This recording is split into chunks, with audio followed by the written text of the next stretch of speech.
Salut à tous, c'est Pierre Zunève de VelCoach et bienvenue sur la chaîne YouTube Taillot. Aujourd'hui, on se retrouve pour la partie numéro 2, pilotage en montée, en VTT assistance électrique. Donc pour faire suite à la partie numéro 1 où on avait plutôt vu les bases, là cette fois-ci on va attaquer quand même des portions un petit peu plus techniques qui vont être super plaisantes à rouler, qui vont être techniquement super intéressantes. Donc là on va plutôt parler gestion des masses, gestion du centre de gravité, gestion de l'assistance également, mise de puissance au bon moment en termes de pédalage, vélocité, enfin vous allez voir ça va être super cool. Donc je vous laisse me suivre et puis on va aller engager tout ça ensemble.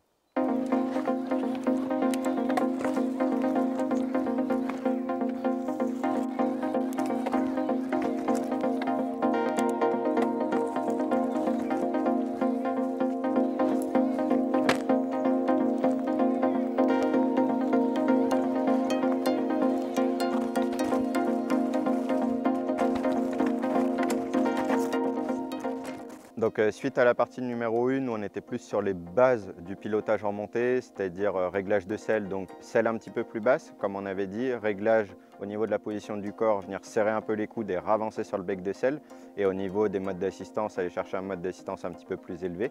On va basculer tranquillement sur la partie numéro 2, qui va être un petit peu plus technique, effectivement. On va rajouter des aspects de pilotage, typiquement un petit peu de frein arrière des fois pour gérer la motricité, parce que oui, on a le droit de freiner un petit peu du frein arrière en montée pour gérer la motricité, gérer également les hauteurs du centre de gravité, l'horizontalité du centre de gravité.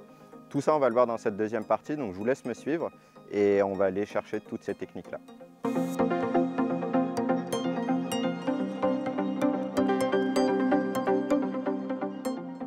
Donc voilà, on se retrouve dans cette première partie de zone technique.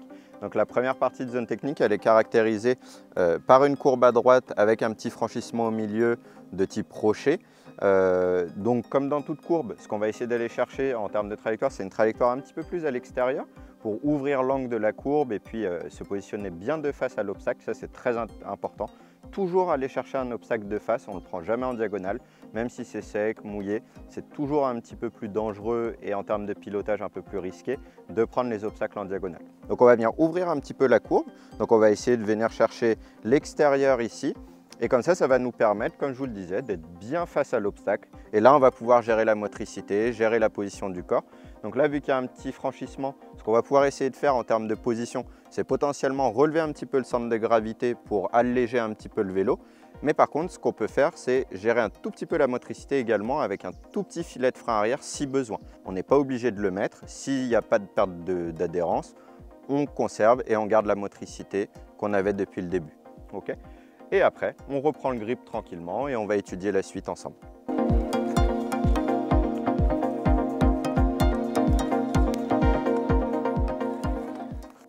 Et ben voilà, au final, on se retrouve à l'arrêt en montée, donc comment redémarrer? Et ben comment redémarrer? C'est plutôt simple en fait en vélo électrique. Ce qu'on va essayer de faire, c'est de placer la pédale dans la position dont je vous ai parlé dans la vidéo numéro 1.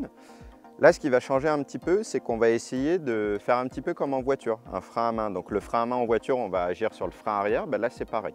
Donc ce que je vais faire, c'est que je vais bloquer mon frein arrière et en même temps exercer de la pression sur ma pédale.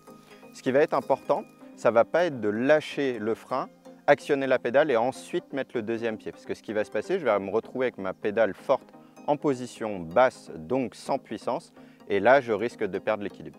Donc ce que je vais faire, c'est que je vais appuyer sur le frein, appuyer sur la pédale et au moment où je vais partir, je vais tout de suite mettre mon deuxième pied et lâcher mon frein. Comme ça, mes deux pieds seront bien positionnés de manière optimale à reprendre un pédalage fluide.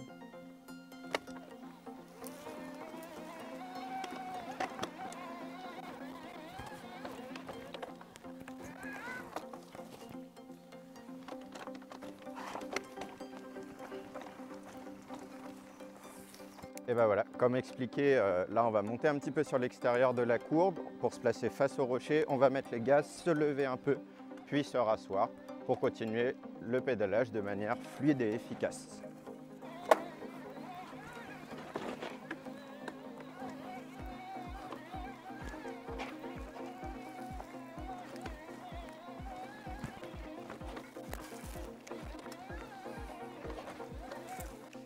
Et ben voilà, partie numéro 1 technique finie. On va passer à la suivante. Donc quoi retenir de cette première partie? élargir sa trajectoire comme toujours dans une portion de virage. Essayer de prendre toujours ces obstacles de face, adopter une bonne attitude au niveau du centre de gravité, donc être très bas sur les appuis au moment du franchissement, se relever un tout petit peu mais pas non plus très haut pour perdre de la motricité.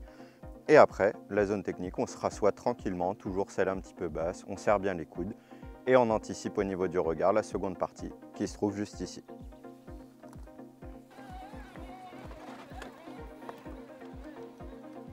On va attaquer la deuxième zone technique de cette montée. Donc, cette zone technique est assez particulière parce qu'elle va se décomposer en deux passages. Donc, le premier passage, on va être sur une zone un petit peu plus typée racine avec une marche un peu plus prononcée. Par contre, l'avantage de cette zone technique, ce qui va être plutôt intéressant en termes de pilotage, c'est qu'on va avoir une grande prise d'élan avant et surtout, on est sur un passage en ligne droite, rectiligne, ce qui va nous permettre de limiter un petit peu la casse techniquement parce que forcément, s'il y a une courbe, c'est un petit peu plus dur. Ensuite, il y a le passage numéro 2, donc le passage numéro 2 est un petit peu comme le premier. Il est sur une courbe qui oriente vers la droite. Alors ce qui va être un petit peu compliqué dans cette zone technique, ça va être d'aller chercher cette courbe, mais en même temps de la courbe, il y a une pente qui se raidit et en plus, on a un franchissement de rocher. Alors là, on va combiner un petit peu tout ce qu'on peut savoir. Donc selle basse, bien gainée sur les appuis, on serre bien les coudes pour ne pas dévier de notre trajectoire, surtout qu'on est dans un endroit qui est plutôt restreint en termes d'espace. Et par contre, ce qu'on va essayer de faire, c'est comme tout à l'heure, bien monter sur l'extérieur. Donc on ne va pas essayer de le prendre pleine face ici, parce que sinon, nous, on veut tourner à droite par la suite. Mais là, on va aller en plein dans le talus. Donc ce qu'on va faire, c'est qu'on va bien élargir avant.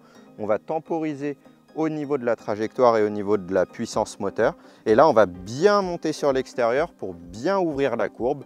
Et après, finir en ligne droite ici et retourner à gauche par la suite pour attaquer cette troisième zone technique qu'on verra juste après. Et bien là, on va partir sur l'option numéro 1, donc plutôt enchaînement de racines dans une trajectoire plutôt rectiligne. Donc ce qu'on va devoir faire, ça va être de bien anticiper les vitesses. Donc on ne va pas mettre une vitesse non plus trop facile pour ne pas mouliner de trop, être en survélocité. Donc on peut se mettre pignon 2 ou 3 pour aller chercher un petit peu de force. On va temporiser juste avant et au moment où on va juste arriver à 50 cm de la marche à peu près, on va mettre plein gaz, on met toute la puissance qu'on a et en même temps on va se lever un petit peu, mais on ne va pas se lever en se mettant en arrière sinon on va cabrer, on va se lever en projetant le corps un petit peu en avant.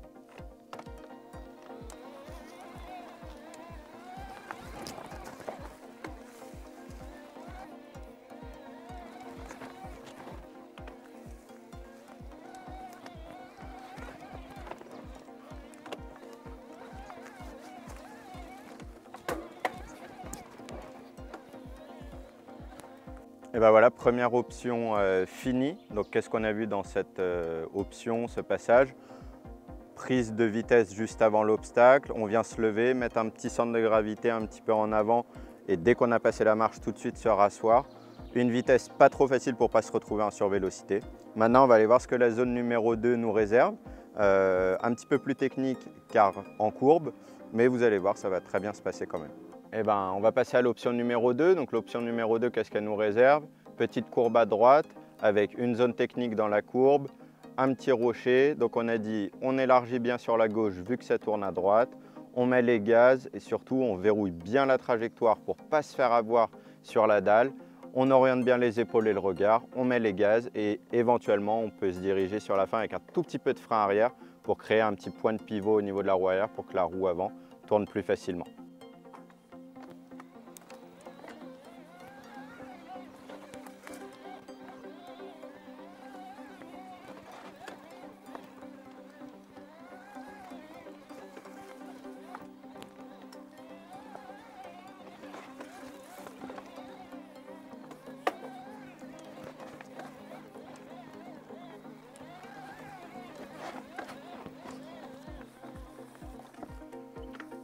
Et ben voilà, option numéro 2 finie. Donc quoi retenir de cette option-là? Étude de trajectoire, virage à droite, on élargit bien à gauche. Attention à l'obstacle en montée, ce qui va nous renforcer le gainage. On va venir serrer un petit peu les coudes. On va venir jouer un petit peu du frein arrière si on veut pour bien se diriger sur la fin. Et après, on se restabilise et on réaccélère pour la zone suivante.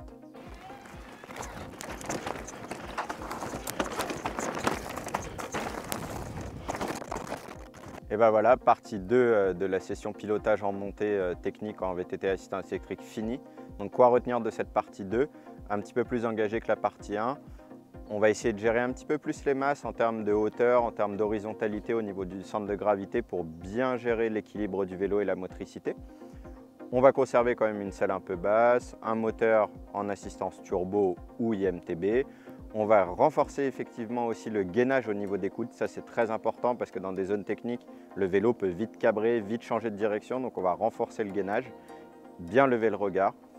Et puis après, enjoy, il n'y a plus qu'à. Vous avez tout ce qu'il vous faut pour réussir les montées techniques. Si vous avez bien aimé cette vidéo, que vous avez kiffé, n'hésitez pas à mettre un pouce, un commentaire. Nous, on sera ravis de vous répondre. Et puis, on vous dit à bientôt sur la chaîne Taiyo. Et puis, profitez bien. À plus. Kiffez fort. Oh, elle est hard.